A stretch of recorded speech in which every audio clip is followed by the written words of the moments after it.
Another video today. We're just gonna keep them rolling on this 4th of July. Right here, we're gonna talk about the Los Angeles Lakers offseason. Um, I'm posting a lot of videos today because, as I said in other videos, I was busy all last week during the peak of free agency. So I kind of just want to get everything out of the way and talk about everything today, so I can have a clean slate heading into next week and I can make fresh videos then. I don't really want to leave any stone unturned. I just want to get this content out. At the end of the day, I know not many people are watching these videos, so I'm really just trying to get them out and just get experience with them. It's fun to make, and yeah, I appreciate anyone who's watching. But we're gonna talk about the Lakers off season today. The Lakers had a really interesting off season. They ended it in about 30 minutes. It's kind of weird. It's like they were giving a challenge. It's like they were challenged with like completing their off season within like 30 minutes. Like, it was weird how quickly they signed everyone. They made some big moves. They lost LeBron James, which is huge. Marcus Smart, Rui Hachimura, all three of those players were starters last year. During their playoff series that they won, they were able to re-sign Austin Reeves, which is a plus. They gave him the bag, and then they also lost Luke Kennard, I believe. I'm actually not positive on that, but that being said, I'm not really here to talk about what they lost. I'm rather to talk about what they did and kind of how they did it. As I said, they signed everyone very quickly, and it seems like they were very sporadic. I'm not to say I don't like their pickups or I don't like their signings, but they attached a lot of money to a lot of people. Starting with the huge domino, Walker Kessler. So there was a signing trade between Walker Kessler, or between the Lakers and the Utah Jazz, regarding young center Walker Kessler.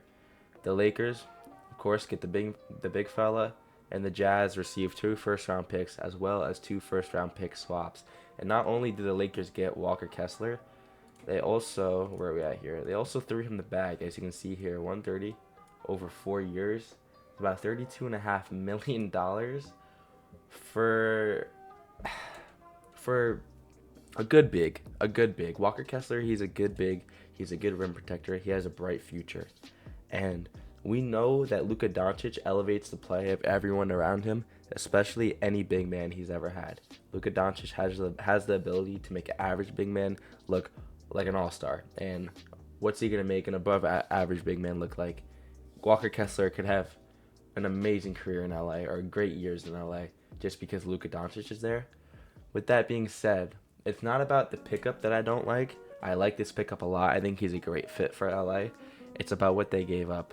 Not only did they give up 4 picks in total, so a bunch of draft capital, but they also paid a man who's averaging, let's be honest, his best year is like prime DeAndre Ayton numbers, like 16 and 12. Like, a smooth double-double. I don't even know if that. Honestly, I'm going to check right here. I was on Sandro Mamukelli. Here, let's go to Walker Kessler. What's Walker Kessler's best averages? And we know he didn't really play last year. He was banged up or whatever. Where's he at here? Where's points? Okay, where's his career? Here we go. His best averages are 14 and 10. So not even 16 and 12. Walker Kessler's best year is 14 and 10, and that's a good stat line for a big. But at the end of the day, the Lakers gave up 4 first-round picks and $130 million to someone who has produced, let's say, like prime DeAndre Ayton numbers. That's not the best. That's an overpay. I'm sorry. It's the right move. It's the right idea. They got their big to put next to Luka, but at what cost? I mean, they just pigeonholed themselves with this move. They throw so much draft capital towards the Jazz, and they throw so much money towards Walker Kessler. The Jazz were never going to pay Walker Kessler this much money. They were like, all right, not only did they overpay with the money, they overpaid with the draft capital. It wasn't just one or the other. The Jazz were like probably freaking like so happy when they got this offer from the Lakers. Like, are you kidding me, dude? Like, we weren't going to pay him this much money. Yeah, take him off our hands and we'll take four picks. Like, wow. So yeah, I just think that was a bit of an overpay if you ask me. Let's go to the other moves here. I just want to get a little visual up on the screen. All right. So these were the other signings. This is literally the whole Lakers offseason.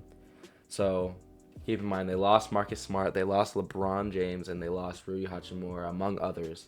And they tied down a whole bunch of money to Walker Kessler, Sandro Mamashelli, I probably saying that wrong, Quentin Grimes, which is a good pickup, and Colin Sexton, which I like. But at the end of the day, I just think the Lakers did themselves really dirty this offseason because, yes, these are all good pickups, but for what price? Like, I think they just overpaid way too much. I think I like Quentin Grimes a lot for the Lakers, but it's like you really had to give him a 4-year, $60 million deal. And I'm not saying he's not worth it, but given the circumstances of this team, of this roster that they need to build, like, I'm not surprised LeBron left. He had no faith in Rob Pelinka building a championship team around him. And it seems like these moves are just, there's something's not there. It's like the Lakers, I feel like at this point, like, this is a good team. Don't get me wrong. It's going to be a good team. They're going to have a good year. But these moves do not put them over any hump that makes them better than the Spurs or the Thunder or even the best teams out east. It really just doesn't. And we know Luka Doncic elevates everyone around him. We know that. But that's just a scapegoat. That doesn't allow you to just throw all your money at these 4 guys who are not all-stars, who aren't even like, okay, we got definitely premium role players here. But, like, there's more signings to be made. Like, you can't just do that. Like, they have no flexibility. And, they're rumored to maybe throw some like a minimum at Jonathan Kuminga or something like that. But I mean, we'll see. They have no defense. I mean, Walker Kessler, yes, but who's gonna guard? We got Luka, Austin Reeves, Quentin Grimes. Like, Quentin Grimes, he's probably gonna guard the other team's best guards. We need a wing defender here. Like, that's why I think Kuminga would be a good pickup. But at the end of the day, like, I just think they did themselves dirty throwing all this money at these players so early in free agency. I do think the Walker Kessler was a good move, but it definitely wasn't overpay. I mean, I like the Colin Sexton, but this team's just not deep at all. They lost a lot of players. It's looking like Bronny might have to get some rotational minutes. I don't know if that's actually going to happen.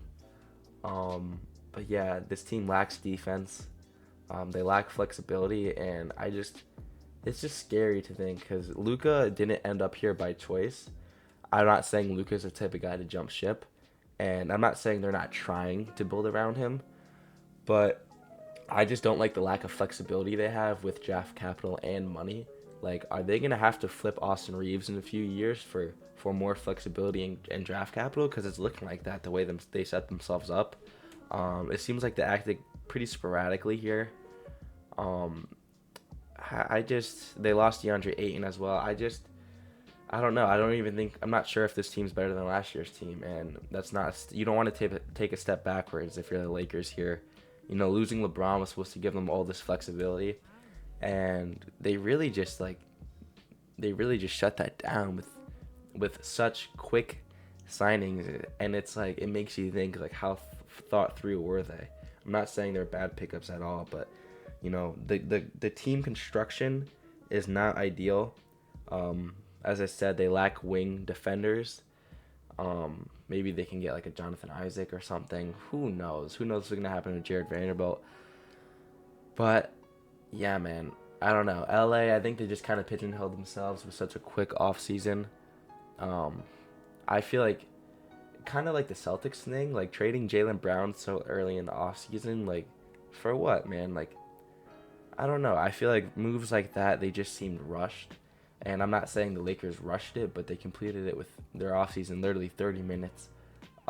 They spent all their money within 30 minutes, and it's like, was this really their ideal offseason? Like, I don't think so. This team doesn't have much depth. Like, we're gonna have to be asking for jumps out of Jake LaRavia. Like, I'm not even joking. Bronny is one of their best defenders. Like, unironically.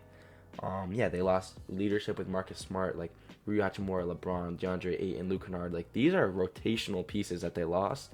And yes, they filled out their roster to a certain extent, but like, I'm not looking at this team and I'm not scared. I'm not looking at them. I'm not saying this team can beat the Spurs. This team can beat the Thunder, and that's just how I feel. Like I just think they pigeonholed themselves. They don't have any freedom in terms of money. They don't have much draft capital either, and I don't want to agitate.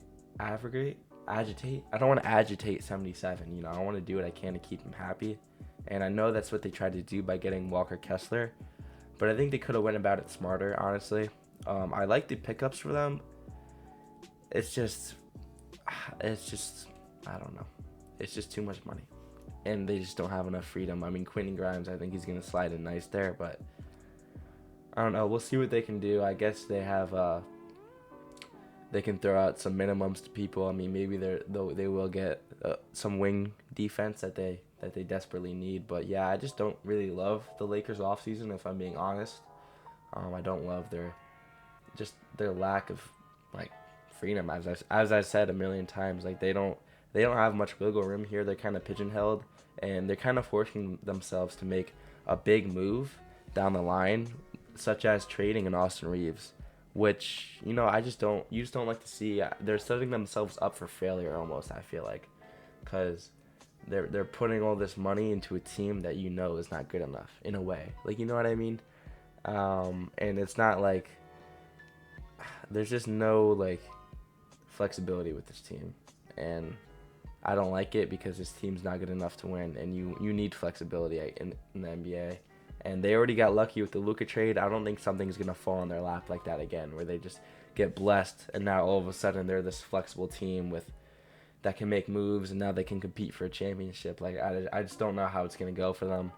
Hopefully they don't have to bite any bullet and trade Austin Reeves, because I know they don't want to. But down the line, if they're really in that deep of a pigeonhole, like I don't know how else they're gonna like free up some money, and I just don't know. I'm not loving the way they moved this offseason, but let me know what you guys think down in the comments below, and subscribe for more. There's more videos coming out today.